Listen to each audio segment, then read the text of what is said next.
Hey guys, subscribe for daily content, and if you're shopping for gear, make sure you check out the description for the newest items at some of the very best online retailers.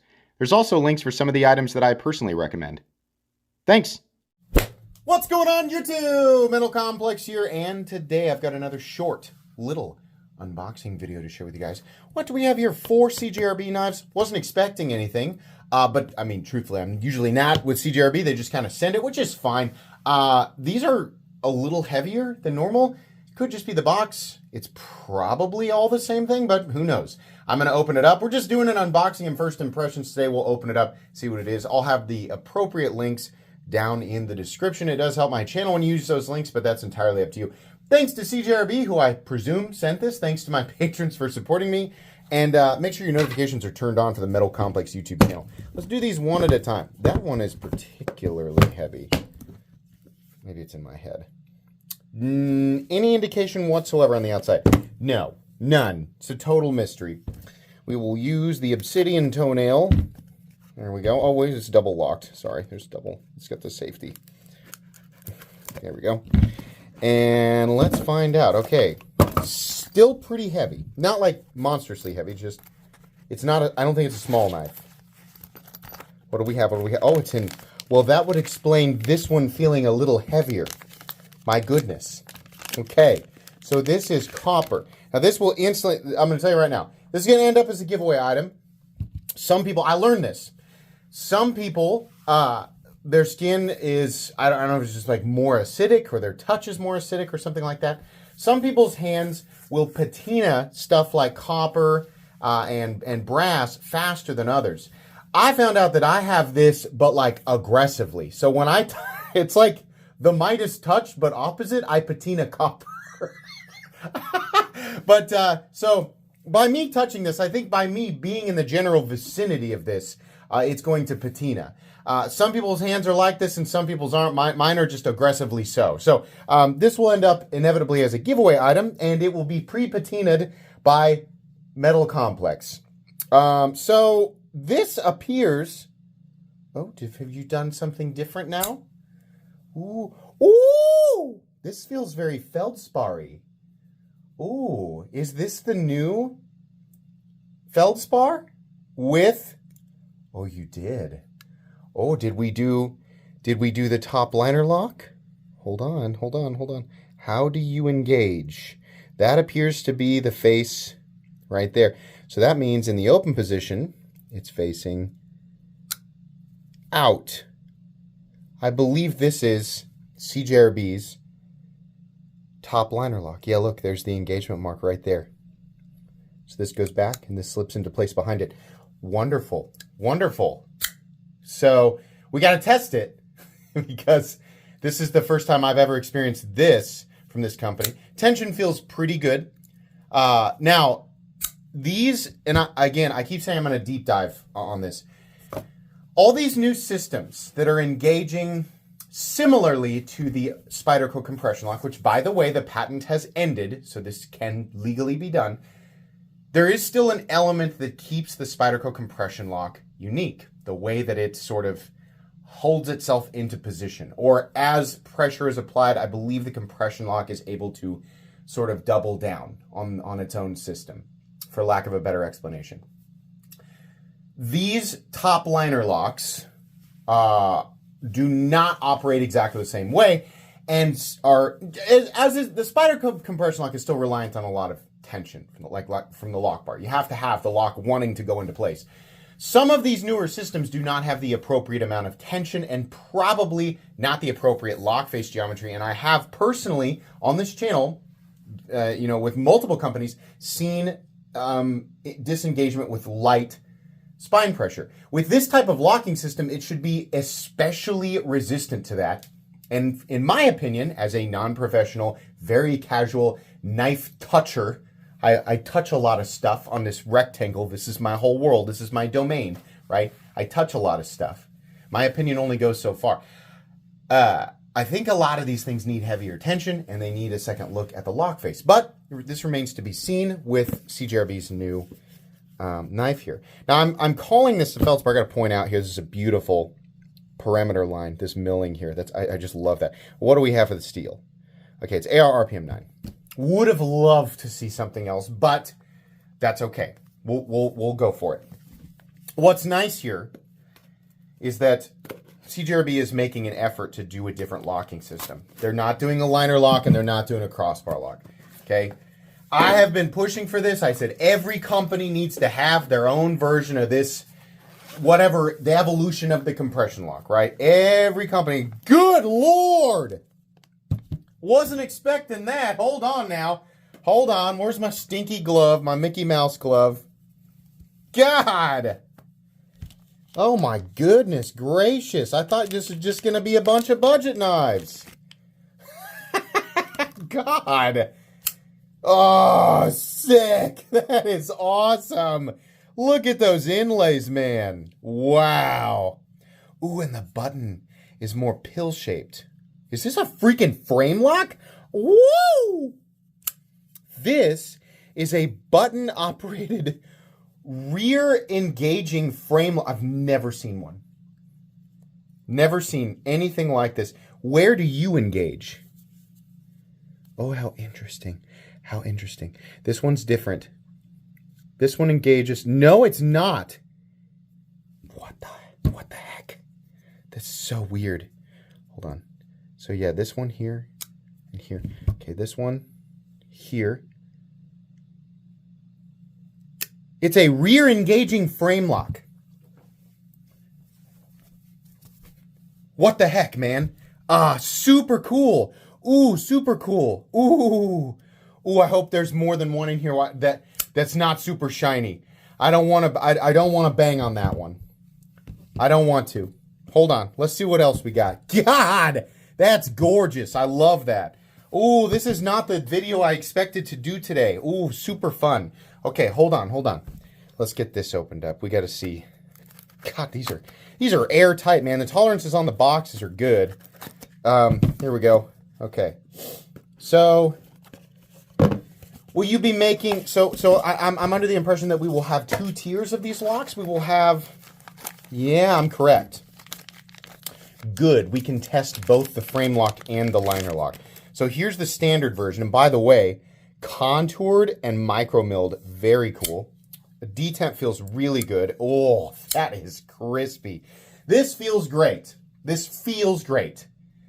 I'm trying to contain my excitement because I need to know that these can handle some light to medium spine impacts.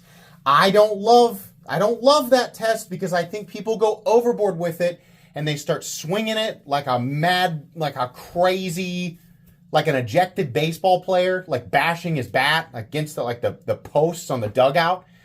That's not something you use a knife for, or anywhere close, right? So I try to keep my test reasonable. But because my test is, I'm going to go ahead and say I have the most reasonable spine test in the knife. I probably have the weakest spine test in the knife community. Okay? So it should pass mine. It should be able to pass my test at least. We definitely have a problem if you're not testing the super duper Weenie Hut Jr. Spine whack test for Metal Complex. Okay? Because everybody knows he's a shill and he doesn't want to make anything look bad, right? No, I still want to give my honest opinion. I just want to be fair when it comes to knives. I want to be fair with the people watching. And this, it's so tight. I'm going to start reviewing boxes. God, I just heard how that came out. Okay, moving on. Another. What the hell? Why'd you guys send me 2? What on earth? Oh my goodness. Well, then that means we have to give one away, right? Man. Let's get this out. Hold on. And the other reason I want to get it out is because I'm checking for variation. I want to feel if there's any. Oh no! This is this is a sand polish. Okay, so we have sand polish, probably S90. Yeah, is this one printed? This mirror S90. So top tier, near top tier, frame lock standard. Also S9. Is it say S90? Yeah, S90. Budget. Okay. All right. Now, we're going to test I'm not testing those. Not testing those. I'm going to test based on what we can expect to see at the production level, right? I know some people are like, well, you should test them all. No. I'm going to test the standard liner and the standard frame lock, okay? Get a good idea here. Let's give it a good, let's make sure that they are completely locked out. I need gloves for this. Actually, I do. I just need a different glove, just in case, okay? I do not need pocket knives in order for them to have reliable locking systems. Personally, I do not require that they take like ultra mega super force impacts. The whole idea is that during casual use, and I know so many of you have heard this a million times when I'm speaking to new people whose grandpa and dad and Uncle Jerry have taught them every wrong way to use a knife, every ridiculous thing that you should expect from a pocket knife. Most people are walking around with the wrong idea of what a knife should and should not be used for. Now, you have the free will to use your knife however you want. If you want to use it as a pickaxe, you can do that. The end result will be a tool that is optimized for nothing, least of all cutting things. So, within the parameters of proper use for a knife that leads to the knife still being able to be used as the primary functioning object it was meant to be, which is a thing that cuts other things, you should probably be responsible, as the human being wielding the object. You should be responsible in choosing tasks that are appropriate for a knife. Within those parameters, it is likely to get the blade stuck in something and have to wiggle it back out, right? That creates force on the spine.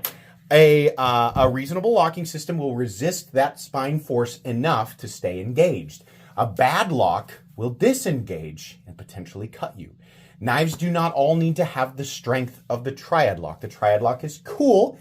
It's really interesting that it can hold up to that abuse. But at that point, it's still rolling the dice and you're probably better off with a fixed blade. In fact, if you're putting the cold steel triad lock through its paces, you're probably better off with a hammer or a pry bar or, one of those tools that's been around forever and fits the role better, right? But I get it. That marketing was really powerful. So anyways, that one's good. That one's good. Frame lock. Tension feels about the same, okay? Pass. Pass. When I do those, I think I did 10. I start off light and I go up to ba ba ba ba ba ba ba ba ba. You can hear it. I'm going from what I consider to be light to what I consider to be medium. Pass. Pass. This is cool. Is this the Feldspar? I hope it is. I'm really excited. So the Feldspar, the reason I'm getting really excited about what appears to be a very generic knife with a slightly newer locking system. By the way, this is different than a button-operated frame lock, and it is different than a button-operated liner lock, and it's obviously different than a standard plunge lock. This is exciting, but this is exceptional. Oh, wait, you know what? Hold on, this is different. Is this different yet? So this is the same thing as this. Okay, so the premium ones, God, I guess we got to go ahead and do it then, don't we? Timestamp it for the people who are like, he didn't do the expensive ones because he's a shill. I'm going to do this because this is different. This is still a top liner lock. Right? Yeah. This is the frame lock. We got to test the frame lock. We have to. We got to do it. It's going to kill me, guys. I don't like doing these to these super duper crazy expensive knives, right? I don't like it because they're more valuable.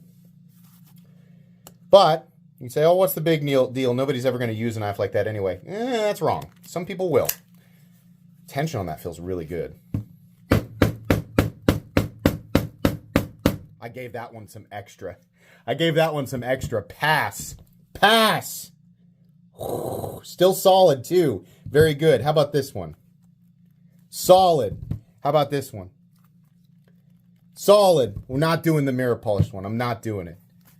But metal cut? No. No. Pass. It deserves a pass. This is cool. I like this a lot. Yeah. Big thumbs up from me. No idea what the price range will be. This is not a review. It's a first impressions, and I wasn't expecting it. So I'll have the appropriate links down in the description. Very, very exciting stuff. What I started to say was, why so much hoopla over a knife that looks like, it's got a profile that we've seen a million times. The Feldspar, at one point on this channel, was the ultimate budget knife. A lot of things have happened since then, rendering the Feldspar a pretty basic budget knife.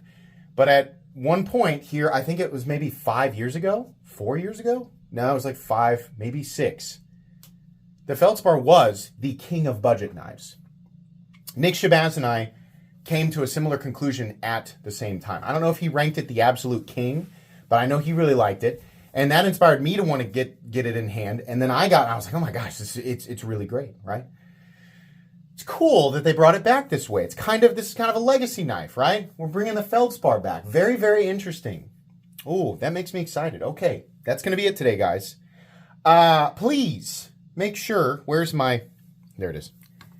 Please make sure to follow me on Instagram at metal_complex. If you enjoyed this video, leave a like. If you'd like to check out my other content, I do, of course, have lots of videos of knives that are either expensive or inexpensive that I do or don't like, so check those out. And if you enjoy all my content, go ahead and click on that Metal Complex logo right there and subscribe, because there's definitely more coming. Thanks again for watching, everybody, and have a great day.